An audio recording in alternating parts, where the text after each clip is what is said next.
Bismillahirrahmanirrahim. Assalamualaikum warahmatullahi wabarakatuh. Alhamdulillah hari ini kita bisa bertemu lagi ya dalam pembelajaran biologi kelas 11. Nah, pada kesempatan hari ini Ibu akan melanjutkan materinya. Nah, kalau kemarin kalian belajar tentang apa itu sel, siapa penemunya, kemudian teorinya. Nah, hari ini kita akan melihat langsung seperti apa sih gambar sel itu. Nah, bisa kalian lihat di belakang di sini. Nah, ini adalah salah satu gambaran dari sel. Jadi kemarin di pertemuan sebelumnya Ibu sudah menjelaskan bahwa sel itu ada dua macam. Yang pertama yaitu ada sel yang bersifat eukariot ya, dan satu lagi ada sel yang bersifat prokariot. Nah, kalau untuk prokariot sendiri itu biasanya terdapat pada sel bakteri ya. Nah, ini. Nah, sedangkan yang akan kita bahas hari ini yaitu kita akan membahas mengenai sel eukariot. Apa itu sel eukariot? Yaitu sel yang dimana memiliki struktur yang bisa dikatakan sangat sempurna. Apa saja? Nah, bisa kalian lihat di belakang. Ini adalah sel hewan dan sel tumbuhan ya. Nah, jadi ada dua macam untuk sel yang eukariot yaitu sel hewan dan sel tumbuhan. Nah, untuk itu kita akan lihat langsung. Inilah dia gambaran dari sel hewan. Bisa kalian lihat di sini untuk sel hewan sendiri strukturnya sendiri sangat lengkap ya. Mulai ada inti, kemudian yang kedua ada sitoplasma, kemudian dalam sitoplasmanya ada banyak organel ya. Dan satu lagi biasanya kalau untuk sel hewan itu punya ciri khas yaitu dimana sel hewan memiliki bagian yang tidak dimiliki oleh sel tumbuhan. Apa? Yaitu ada dua bagian. Yang pertama ada lisosom. Nah, bisa kalian lihat di sana. Dan satu lagi ada yang disebut dengan sentriol ya. Nah, itu.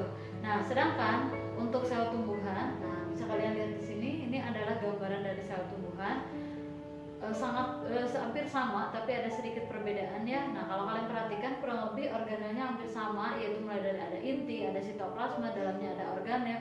Tapi ada yang membedakannya apa? Yaitu kalau untuk sel tumbuhan, bisa kalian lihat di sini, yaitu ada bagian yang sangat kaku, apa? Yaitu dinding sel. Dan satu lagi, yaitu kalau pada sel tumbuhan itu ada yang namanya plastida ya, bagian yang fungsinya yaitu untuk fotosintesis. Nah, seperti itu. Untuk lebih luas, lebih lengkap, kita akan bahas satu persatu mengenai organel-organel yang terdapat dalam sitoplasma ini.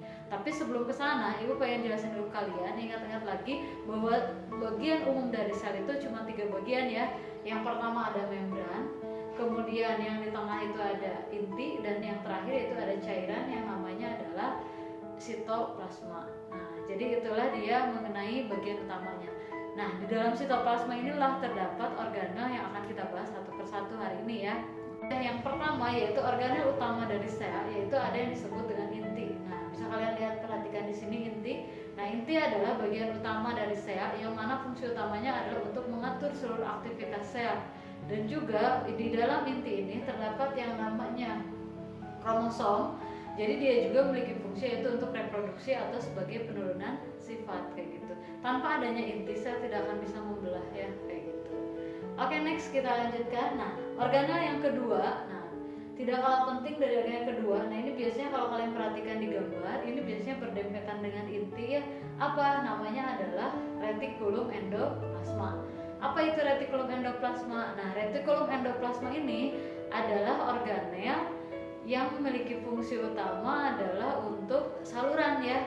Jadi dia itu merupakan saluran, di mana RE ini kalau kalian perhatikan di sini ada dua macam. Yang pertama ada REK ya. Nah, ini yang REK itu adalah retikulum endoplasma kasar, di mana terdapat ribosom, di mana dia memiliki fungsi utama apa? Yaitu untuk sintesis protein. Jadi saluran sintesis protein ya. Kemudian bagian yang kedua yaitu kalau kalian perhatikan di sini ada yang enggak ada ribosomnya. Nah, itu adalah REH atau RE halus. Fungsinya buat apa? Yaitu untuk apa sih namanya itu? Untuk sintesis lemak ya, untuk sintesis lemaknya. Oke, kita next ya. Nah, organel selanjutnya yang bisa kalian lihat di sini. Nah, organel selanjutnya apa? Nah, kalau kalian perhatikan di sini, ini adalah organel yang paling utama dan ini ada di dua sel maupun sel hewan, sel tumbuhan. Tanpa ada organel ini mungkin sel tidak akan bisa bekerja apa? Yaitu ada yang namanya mitokondria. Yang kemarin dia menjelaskan apa fungsinya, yaitu mitokondria ini bagian utama dari organel sel yang memiliki fungsi adalah sebagai penghasil energi. Tanpa adanya mitokondria, sel mungkin tidak akan bisa melakukan aktivitasnya ya. Jadi si mitokondria inilah yang akan menghasilkan energi. Dan dia juga merupakan salah satu organel yang unik. Kenapa unik? Karena dia bermembran rangkap dan di bagian dalamnya itu terdapat lekukan. Ya, ada membran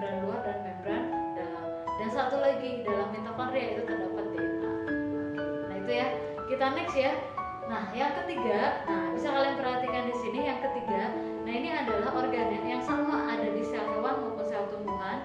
Bentuknya kurang lebih hampir sama seperti retikulum endoplasma, tapi dia biasanya letaknya itu biasanya hampir ke bawah ya, sedikit ke bawah. Apa itu namanya? Nah, itu adalah namanya itu adalah badan Golgi ya. Nah, ini bisa kalian perhatikan di sini namanya ada badan Golgi. Nah, si badan Golgi ini dia memiliki struktur yang sedikit hampir sama, tapi dia berdempetan dengan membran plasma, di mana fungsi utama dari badan Golgi adalah sebagai organel yang memiliki fungsi untuk sekresi ya. Apa itu sekresi? Yaitu proses pengeluaran suatu zat yang masih dibutuhkan oleh tubuh. Nah, itu. Nah, inilah dia gambaran dari badan Golgi. Kita next ya. Oke, next. Selanjutnya kemudian yaitu organel yang keempat yang ada di dua-duanya juga, yaitu apa? Yaitu ada yang disebut dengan ribosom. Nah, tadi ada ya Ibu jelasin. Nah, si ribosom inilah bagian utama, bahkan di sel prokariot juga ada. Apa emang fungsinya? Yaitu untuk sintesis protein. Apa sih sintesis protein itu? Yaitu suatu proses pembentukan ya, penerjemahan suatu DNA yang ada dalam tubuh kita itu menjadi suatu sifat. Misalnya misalnya rambut lurus ya. Nah, si rambut lurus DNA-nya itu akan diterjemahkan, diproses itu lewat si ribosom ini. Tanpa adanya ini, mungkin kita tidak akan memiliki suatu ekspresi sifat. Oke, kita next ya. Selanjutnya kemudian, ini ada di dua-duanya juga. Bahkan ini bagian terpenting, tapi ini bukan organel, tapi bagian utama dari sel apa? Yaitu namanya membran plasma atau membran sel ya. Nah, bisa kalian perhatikan di sini. Struktur dari membran sel ini terletak paling luar. Nah, kalau diperbesar gambarnya kurang lebih seperti ini. Nah, si membran sel ini dia merupakan bagian utama dari sel, yaitu karena letaknya di luar jelas pasti pelindung, dan karena letaknya di luar jadi dia juga sebagai transport ya, jadi pengatur transportasi zat keluar masuk air atau keluar masuk zat di dalam sel itu lewat membran sel. Oke. Nah, jadi itulah organel-organel yang bisa dikatakan merupakan bagian utama ada di sel hewan maupun di sel tumbuhan. Nah, sekarang di sini Ibu pengen menambahkan ada juga yang hanya dari sel hewan aja apa? Nah, yang hanya di sel hewan aja. Nah, di sini bisa kalian perhatikan ini ada namanya lisosom ya. Nah, si lisosom ini merupakan organel yang hanya ada di sel hewan. Biasanya hanya ada di sel hewan, tapi kadang-kadang juga ada di sel tumbuhan, di mana dia merupakan bagian utama dari sel yang fungsi untuk penghancuran. Apakah itu misalnya ada zat yang berbahaya masuk tubuh, atau misalnya selnya itu udah tidak layak untuk digunakan, maka yang ngancurinnya siapa? Yaitu ngancurin si lisosom. Tapi kadang-kala lisosom juga dia memiliki fungsi yaitu sebagai pencernaan intraseluler. Karena lisosom itu bukan menghancurkan saja, dia memiliki 3 fungsi utama. Ada yang berfungsi sebagai penghancur, ada juga yang memakan zat asing, ada juga yang bisa menghancurkan keseluruhan dari sel tersebut. Nah, itu. Oke, kita next ya. Selanjutnya kemudian, nah ini dia organel selanjutnya namanya adalah sentriol. Nah, bisa kalian perhatikan di sini gambar. Si sentriol ini dia memiliki struktur yang sedikit berbeda ya, karena dia memiliki fungsi utamanya adalah untuk membantu dalam proses pembelahan sel. Tanpa adanya sentriol mungkin sel tidak akan bisa membelah ya. Walaupun kita tahu proses pembelahan atau reproduksi itu terjadi dalam inti, tapi dibantunya itu oleh si sentriol itu. Oke, kita lanjutkan. Nah, yang tadi Ibu bicarakan kalian di sel tumbuhan ini ada yang unik apa? Itu ada bagian yang kaku ya, bagian luarnya kaku. Apa itu namanya? Itu namanya adalah dinding sel. Dimana si dinding sel ini merupakan bagian terluar dari sel tumbuhan yang mana fungsi utamanya adalah untuk pelindung ya, pelindung dari sel tersebut. Oke. Dan satu lagi yang hanya ada di sel tumbuhan dan memiliki kemiripan dengan sel mitokondria apa? Yaitu plastida ya. Nah, bisa kalian perhatikan di sini plastida.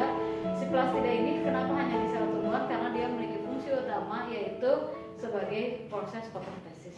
Mungkin kalian pernah dengar mungkin ada istilah kloroplas, klorofil atau kromoplas dan lain-lain. Betul. Nah, itu adalah bagian dari plastida. Jadi sebetulnya si plastida ini tersusun dari beberapa bagian, tapi orang seringkali mengatakan ini ada gambar kloroplas. Betul boleh juga ya.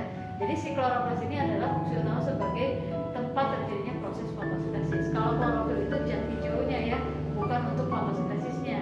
Jadi nanti di dalam kloroplas itu terdapat bagian ada sama kurang lebih seperti mitokondria, ada membran luar dan ada membran dalam. Nah, di bagian membran dalamnya inilah terjadi